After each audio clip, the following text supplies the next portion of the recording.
disowned and left entirely homeless. In the space of a single afternoon, a grieving 20-year-old was ruthlessly mocked by her greedy brothers for inheriting nothing but a dry, worthless well on a patch of dead earth. The arrogant men had greedily seized the entire family estate, absolutely certain they had successfully condemned their sister to a life of humiliating poverty. They had no idea the desolate dirt they tossed aside secretly harbored a staggering hidden fortune. And they never suspected this discarded ruin concealed the exact power she needed to build a thriving legacy, obliterate their cruel expectations, and claim an empire they could never touch. Stay close. Settle in for this story, and let us know in the comments where in the world you are watching from. Helen Ward was the youngest child and only daughter of Arthur Ward, a man more comfortable with schematics and stone than he was with social niceties, or it seemed his own sons. Arthur had been a captain of sappers in the Royal Engineers before inheriting the modest Staffordshire estate of Oakshade, and he carried the quiet, methodical precision of his former life into his new one. He managed his lands not with the bluster of a country squire, but with the careful attention of a man checking fortifications for weaknesses. His 3 sons, Thomas, Edward, and George, were cut from a different cloth entirely. They saw the estate as a measure of status, the timber as boarded feet to be sold, the tenant farms as lines on a ledger. They saw land, but their father saw the ground beneath it. Helen, however, had been his shadow while her brothers were learning to shoot and ride. She was trailing after him, her small hands tracing the mortar lines of the garden walls, her questions not about yields or rents, but about foundations and drainage. He spoke to her of stress and load, of the patient way water could defeat stone, and of the simple, honest strength of a well-laid course of brick. Her mother had died when she was 6, a quiet fading that left a house full of men who did not know what to do with a girl. And so she found her place not in the drawing room, but in the outbuildings and along the property lines, where the real work of the world was done. Her true education came from Mr. Abel Finch, the estate's groundskeeper and stonemason, a man whose hands were gnarled into the shape of the tools he used. He was 70 years old, with eyes the color of a winter sky, and he spoke in sentences as short and solid as the stones he set. He saw in Helen a curiosity that her brothers lacked. He taught her how to mix mortar until it was the perfect consistency, not too wet to slump, not too dry to crumble. He taught her how to read a stone, to see its grain and its bedding plane, to know where to strike it so it would cleave clean. He showed her the difference between a header and a stretcher, the purpose of a king post, the quiet integrity of a Roman arch. He gave her a small stonemason's hammer for her 12th birthday, its head forged by the village blacksmith, its hickory handle worn smooth and shaped for a smaller grip. It was her most treasured possession. Her father approved of these lessons, watching from a distance with a rare, quiet smile. "A wall is an honest thing, Helen," he told her once, his hand resting on a gatepost Abel had set. "It tells you its secrets if you know how to listen." In his final years, as his health began to fail, he would often walk with her to the forgotten edge of the property, to the old dry well on the scrubland. He would stand and look down into it, saying very little. "The best thing I own. This is," he murmured one day, tapping the stone, coping with his walking stick. "Remember that. It is the best and most reliable thing on all this land." She did not understand then, and when he died, the words felt like just another of her father's strange, solitary pronouncements. The ejection was a quiet, bloodless affair conducted in the stale air of the solicitor's office in Stafford. The room smelled of sealing wax and dust, and the windows looked out onto a street grey with drizzle. Helen sat on a hard-backed chair, her hands folded in the lap of her plain black mourning dress. Her brothers, Thomas, Edward, and George, sat opposite, their own black coats already seeming too tight, as if they were swelling with the importance of the occasion. Mr. Davies, the solicitor, a man with a face like worn parchment, read from the last will and testament of Arthur Ward in a dry monotone. The main house, Oakshade Manor, with all its furnishings and effects, went to Thomas, the eldest. The South Farms, with their tenant revenues, went to Edward. The Northwoods and the timber rights went to George. Each bequest was met with a solemn, self-satisfied nod from the recipient. Helen waited. Her father had always been fair, if not warm. Surely there was something. Finally, Mr. Davies cleared his throat. "And to my daughter, Helen Grace Ward," he read, "I bequeath the parcel of land known as the Well Plot, comprising 1/4 acre, situated at the eastern boundary of the estate, adjacent to the Canwick Parish Road, along with the dry well situated thereon." A small, almost imperceptible smirk touched Thomas's lips. The well plot was a joke, a patch of stony ground, good for nothing but rabbits and gorse, its well having been dry for 50 years. "It was worthless," the solicitor continued. "Furthermore, a sum of 10 sterling is to be provided to my daughter for her immediate needs." He slid a small cloth bag of coins across the polished mahogany table. It made a dull, insufficient sound, 10 pounds.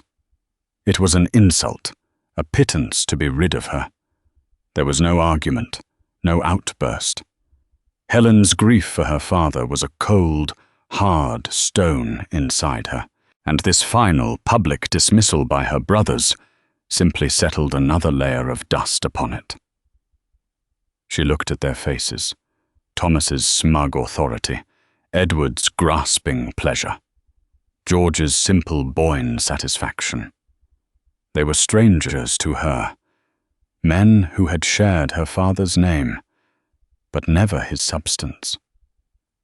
She stood, her movements calm and deliberate. "I will require the deed to the property," she said, her voice even. Mr. Davies, surprised by her composure, shuffled through his papers and produced the document. She took it, folded it neatly, and placed it in her satchel next to the familiar weight of her little hammer. She picked up the bag of coins. She did not look at her brothers again. She walked out of the office, leaving the 3 new masters of Oakshade to their inheritance of land and timber. She had a deed, 10 pounds, and the memory of her father's words about a useless well. It was, she knew, all she would ever get from them, and she would have to make it enough. The cold finality of the solicitor's door, clicking shut behind her, was not an ending, but the harsh, grating sound of a new beginning. The journey was not long in miles, but measured a lifetime in loss. From the grand stone gate posts of Oakshade Manor to the edge of Canwick village was less than 2 mami, a distance she had walked 100 times. But this time she was not walking out for a ramble. She was walking away for good. She had arranged for a carter to take her 1 small trunk to the village inn, and now she followed on foot, wanting the slowness, the finality of each step. The Staffordshire sky was a familiar blanket of low, bruised clouds, and a damp chill rose from the earth. The lane was muddy, and the hedge on either side were bare and tangled, their black branches stark against the grey light. She walked past fields that had belonged to her father, fields her brother Edward now owned, where winter wheat lay dormant under the damp soil. She saw the copse of ash and oak that was now George's, its timber waiting for the axe. She passed a tenant cottage where a woman she had known her whole life, Mrs. Albright, was hanging out, washing in the damp air. The woman saw her, hesitated, and then gave a small, uncertain nod, a gesture of sympathy mixed with the fear of showing loyalty to the dispossessed. Helen nodded back, a tightness in her throat. Every landmark was a memory, now sealed in the past. The familiar world had become a foreign country. She clutched the strap of her satchel, the weight of the hammer inside a small, solid comfort. As she drew nearer to Canwick, the land grew rougher, the soil thinner and more stubborn. This was the eastern edge of the estate, the part her father had never bothered to cultivate. And then she saw it. A low, crumbling stone wall marked the boundary of her inheritance. Beyond it lay a quarter-acre of neglect. Garse bushes, thick and spiny, clung to the slight rise of the ground, and last year's thistles stood like skeletal sentinels. In the center of it all was the well. It was just as she remembered it, a circle of dark moss-speckled stone rising about 3 feet from the ground, capped with a weathered grey oak winding assembly, whose rope had long since rotted away. This was hers, this patch of weeds and stone and a deep, dark hole. She pushed open the rickety gate, which groaned on its one good hinge, and stepped onto her own land. The air felt different here, stiller, lonelier. She walked to the well and leaned over the coping, peering into the blackness. A cool, earthy smell, like a freshly opened root cellar, rose to meet her. It did not smell of stagnant water, only of damp stone and deep earth. For a long moment, she just stood there, the chill of the stone seeping into her palms, the silence broken only by the rustle of the wind in the dry weeds. This was not a home. It was not a farm. It was a problem, a puzzle, an ending. But as she looked down into that silent, patient darkness, her father's words echoed in her mind, "The best thing I own." She did not feel despair. Instead, a flicker of something else took hold, the quiet, stubborn curiosity of a builder looking at a ruin, wondering not what it was, but what it could be. Her first act as a landowner was one of pure practical assessment. She walked the perimeter of the small plot, her boots sinking into the damp soil, pushing through the scratching branches of gorse. The boundary was marked by a dry stone wall, tumbled down in several places, but fundamentally sound. Abel Finch had taught her that a good wall has its own grammar, and she could see the logic in its construction, the careful placement of tie stones locking the two faces together.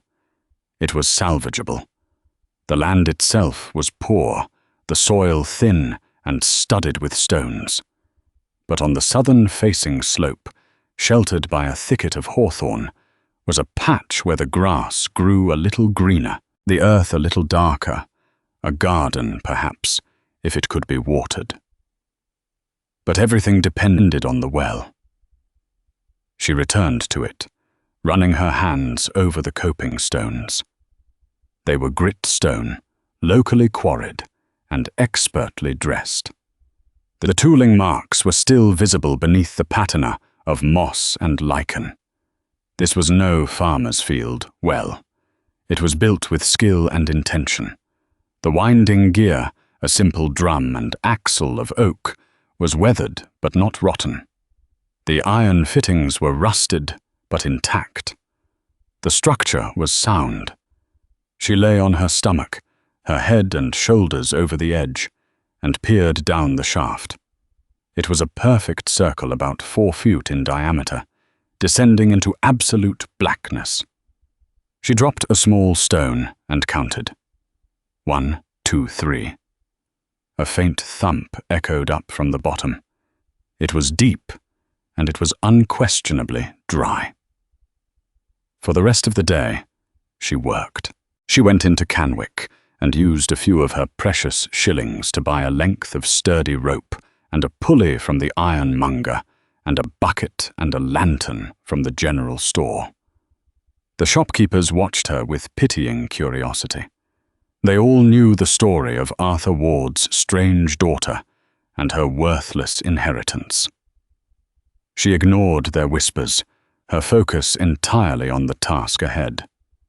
Back at the plot, she rigged the pulley to the oak crossbeam of the winding gear, threaded the rope, and tied one end securely around her waist, looping the other several times around the drum for friction. It was a makeshift but effective system.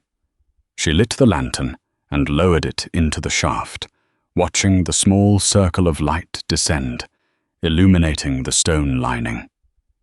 The walls were slick with dampness, but not streaming with water. Clear's throat. The construction was impeccable, each course of stone laid with a precision that spoke of military engineering. Her father's hand was in this. She felt it. The lantern reached the bottom, revealing a floor of rubble and dirt. With a deep breath, she began her own descent. Bracing her feet against the curved walls, she walked herself down, hand over hand, the rope biting into her palms. The air grew colder, smelling of stone and deep time. She was not afraid. She was a mason's apprentice, inspecting a piece of work. This was familiar territory, a place of logic and structure, more comprehensible to her than the solicitor's office had been. She was home. She had descended about 30 feet, a little more than halfway, when her searching hands found it. One section of the wall felt different. The mortar joints were thinner, the texture finer than the coarse lime mortar used elsewhere. The stones themselves, a set of 3 dressed blocks forming a neat rectangle, were not quite flush with the surrounding courses. They were set back by less than 1/4 of an inch, a detail no one would ever notice unless they were feeling for it. She paused, her feet braced, her heart starting to beat a little faster. She pulled the small hammer from her satchel. Its familiar weight was a comfort in the darkness. She remembered Abel's lesson. Listen to the stone. A solid wall sounds dead. A hollow place sings. She tapped the center stone gently. Thud. She tapped the one next to it. Thud. She tapped the stone in the middle of the strange section. It made a distinctly different sound, a hollow, resonant thunk, a song. Taking the chisel end of her hammer, she began to carefully work at the fine mortar joint. It was hard but brittle, chipping away in small pieces. It was cement, not lime mortar, a material her father had often praised for its strength and water resistance. After 10 minutes of patient work, she had cleared enough of the joint to pry the tip of her hammer into the gap. She levered it gently. The stone didn't move. She put more weight on it, and with a low groan of protest, the block shifted inward. It was not a stone. It was a plug. Behind it was a dark cavity. Her hands trembling slightly. She reached inside and felt the cold, smooth surface of a metal box. It was heavy. With some effort, she managed to draw it out. It was a tin deed box about a foot long and 8 in wide, sealed with a thick layer of wax around its lid. She secured it in a canvas bag tied to her belt, replaced the stone plug as best she could, and began the slow, arduous climb back to the surface. Pulling herself over the coping stone, she collapsed onto the grass, breathing heavily. The tin box, a cold, hard weight against her. She sat there for a long time, the grey sky above, the silent earth below, and held the secret of the well in her hands. With the edge of her hammer, she broke the wax seal and pried open the lid of the tin box. The contents were packed tightly, cushioned with oilcloth. On top lay a sealed envelope, her name Helen, written on it in her father's neat architectural script. Beneath it, she felt the unmistakable, heavy, reassuring heft of stacked coins in canvas bags. She lifted one out. It was heavy, far heavier than the 10 tlalols from the solicitor. She loosened the drawstring and poured a cascade of gold into her palm. Sovereigns, bright and clean, each one stamped with the Queen's profile. She counted the coins in the first bag. 50. She opened the others. There were 5 bags in total. 250 gold sovereigns, a fortune. It was more money than she had ever imagined seeing in one place. For a moment, she felt dizzy. The reality of it too vast to comprehend. This was not just survival. This was a foundation. This was the means to build a life. Finally, her hands shaking slightly, she picked up the letter. She broke the seal and unfolded the single sheet of paper. The letter was dated 6 months before her father's death. "My dearest Helen," it began, "if you are reading this, then I am gone, and your brothers have proven to be the men I always knew they were. I am sorry for the manner of this inheritance, but it was the only way I could ensure it reached you, and only you. Your brothers see land as power, but you, like me, see it as potential. They would have squandered this on frivolities. You will build something with it. In my time as a sapper, I learned that the safest place to hide something of value is not in a locked room or a buried chest, but in a place of such obvious worthlessness that no one ever thinks to look twice. Everyone in the county knows this well is dry. No one would ever think to go down it. The money here, 250 sovereigns, is the result of my own savings over many years, separate from the estate. It is yours, free and clear.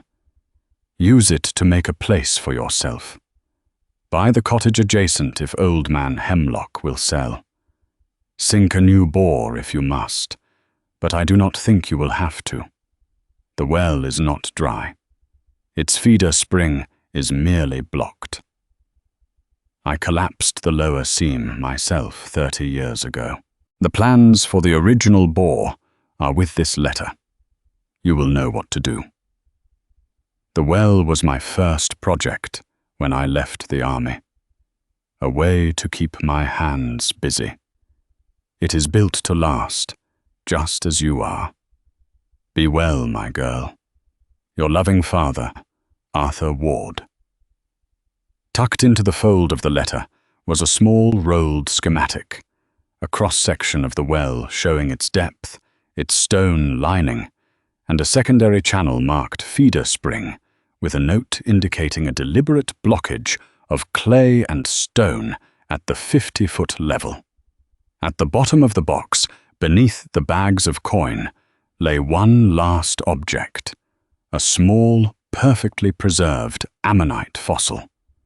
its spiral polished smooth by the touch of 1,000 hands. It was the one her father had kept on his desk his entire life. The first interesting thing he had ever found as a boy. He had left her his first treasure and his last. She sat by the well as the light began to fade, the letter clutched in her hand, the gold heavy in her lap, and she wept, not for her homelessness or her brother's cruelty, but for the quiet, meticulous, and boundless love of the father. She had only truly understood now in his absence. The first part of the rebuilding was a quiet transaction. Helen, dressed in her best remaining gown, went to see Mr. Hemlock, the elderly farmer who owned the dilapidated cottage and the acre of land that bordered her well plot. The cottage had been empty for years, its windows boarded up, its thatch roof sagging. Mr. Hemlock, a man whose face was a map of cynical disappointments, was surprised to see her. He was even more surprised when she made him an offer. She laid 20 gold sovereigns on his kitchen table. His eyes, accustomed to seeing the world in terms of shillings and pence, widened. He had thought the cottage and its sour acre were worthless. He tried to bargain out of sheer habit, but Helen held firm. 20 sovereigns was more than fair, and they both knew it. By the end of the hour, she had a signed bill of sale, and by the end of the week, the deed was transferred. She now owned a home, or at least the bones of one, and enough land for a proper garden and a small paddock. The second part of the rebuilding was far more difficult.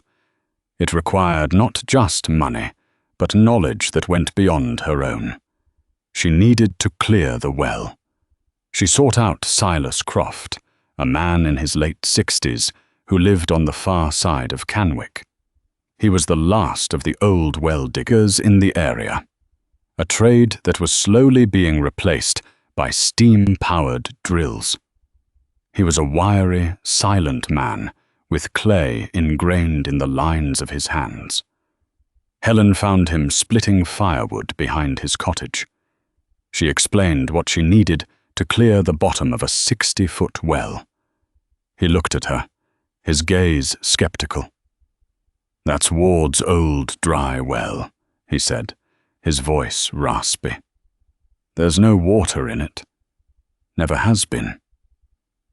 "My father believed its spring was blocked," she replied calmly, showing him the schematic.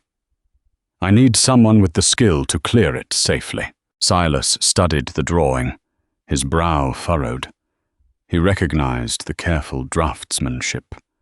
He looked from the paper to the young woman standing before him, poised, serious, and clearly not one to be trifled with. He was intrigued despite himself. "It's dangerous work," he said. "It'll cost you, and I'll need my son David to help. I will pay you fairly for your time and your expertise," Helen said. He named a price that was high, expecting her to bargain. She simply nodded. "When can you start?" The next morning, Silas and David Croft arrived at the well plot with a cart full of equipment, heavy timbers for a proper winch, thick ropes, specialized buckets, and miner's lanterns. David, a strong young man of Helen's age, was as skeptical as his father had been, but he held his tongue. For the next week, the three of them worked. Silas, with his lifetime of experience, directed the operation from the surface, managing the winch and the ropes with practiced economy. Helen and David took turns being lowered to the bottom. Down in the cold, dark shaft, they filled bucket after bucket with the dirt, rubble, and compacted clay that her father had used to block the spring. It was back-breaking, claustrophobic work. They communicated with a series of tugs on a signal rope. 1 tug, haul up. 2 tugs, stop. 3 tugs, emergency. David, who had initially been dismissive of her, soon came to respect her stamina and her surprising knowledge of stonework. She was not afraid of the dark, the dirt, or the hard labor. She worked as his equal. On the 5th day, as Helen was digging at the last of the clay plug, she felt a change in the texture of the earth. It grew soft, then muddy. A moment later, with a low gurgle, a trickle of cold, clear water began to seep from the rock seam. "Water!" she called up, her voice echoing in the shaft. "We found water." By evening, there was a foot of it at the bottom. By the next morning, there were 6 feet. The well was no longer dry. With the well restored and the cottage secured, Helen's life began to take on a new shape, one defined not by what she had lost, but by what she was building. The water from the well was cold, clear, and abundant, and news of it spread through Canwick. The village pump often ran low during the dry summer months, its water brackish and tasting of iron. But Helen's well, fed by a deep, reliable spring, never faltered. It became a resource, and through it, she became part of the community. It began with small exchanges. Mrs. Gable, the baker's wife, whose bread was the pride of the village, found her own well struggling. She approached Helen hesitant one afternoon, offering a trade, a large loaf of her finest bread every day, in exchange for 2 buckets of water for her dough. Helen agreed immediately. Soon others followed. Mr. Price, the blacksmith, whose forge consumed a great deal of water for quenching hot metal, offered to repair and strengthen the well's old iron winding mechanism. He spent a full day at his forge, crafting new brackets and a new handle. And when he was finished, he refused any payment beyond a handshake and the right to draw water when he needed it. The well became a quiet hub of village life. People didn't just come for water. They stopped to talk, to pass on news, to watch Helen as she worked on her cottage and her garden. She hired Silas and David Croft again, this time to help her with the cottage. With their help and the knowledge she had from Mr. Finch, she learned to re-atch the roof with local reed, to mix lime plaster for the interior walls, and to reglaze the old leaded windows. She worked alongside them every day, her hands becoming calloused, her face browned by the sun. People in the village grew accustomed to the sight of her hair tied back, a smudge of dirt on her cheek, hammering a lath or carrying a hod of mortar. They stopped seeing her as the squire's disinherited daughter and started seeing her as Helen Ward of Springwell Cottage, a name that seemed to rise up from the community itself. She planted her garden on the south-facing slope, turning over the stony soil and enriching it with manure from a neighboring farm, paid for with a few shillings. She planted potatoes, cabbages, beans, and herbs. The constant supply of water from the well meant her garden thrived, while others struggled in the dry spells. She was no longer just surviving. She was producing. She had an abundance. She had a home. People knew her name. And when she walked into the village, they greeted her not with pity, but with a nod of plain earned respect. She had become a fixture of the place, as solid and dependable as the stone walls of her well. One cool evening in late autumn, a year after she had been cast out, Helen stood by the well. The day's work was done. The cottage behind her was warm and bright, a thread of smoke rising from its newly repaired chimney into the twilight sky. The garden was put to bed for the winter, its beds neatly mulched. The new winding mechanism on the well was silent and strong, its oak handle smooth and dark with linseed oil. A bucket of clear, cold water sat on the coping stone. A perfect circle of evening sky reflected in its surface. In one hand, she held the small, balanced stonemason's hammer that Abel Finch had given her, its handle now worn to the shape of her own grip. In the other, she held the polished ammonite fossil her father had left her, its ancient spiral cool against her palm. She thought of the two men, her father and the old stonemason who had taught her to see the world not for what it appeared to be, but for its underlying structure, its hidden strengths, its secret songs. They had given her the vision to see a foundation where others saw only a ruin. Her brothers, she had heard, were already quarreling over timber rights and property lines, their inheritance already a source of discord. They had seen a dry well and a useless patch of scrub and dismissed it. Her father had seen a fortress, a legacy built of stone and water and love, and he had hidden the key in plain sight, knowing that only she would have the skill, the patience, and the heart to find it. Helen Ward had been 20 years old and homeless. She had 10 to her name, and she was given a dry well. It was the greatest inheritance she could have ever received. What we throw away, what we overlook, often holds the very thing we need most. It is the forgotten attic, the overgrown garden. Clear's throat. The story of an elder. We never took the time to listen to. The world is full of dry wells waiting for someone to look closer. What is the dry well in your own life that might hold a hidden spring? Let us know your thoughts in the comments. And if this story of quiet strength and hidden value resonated with you, please consider subscribing and sharing it with others who might find a piece of themselves within it. Thank you for being here with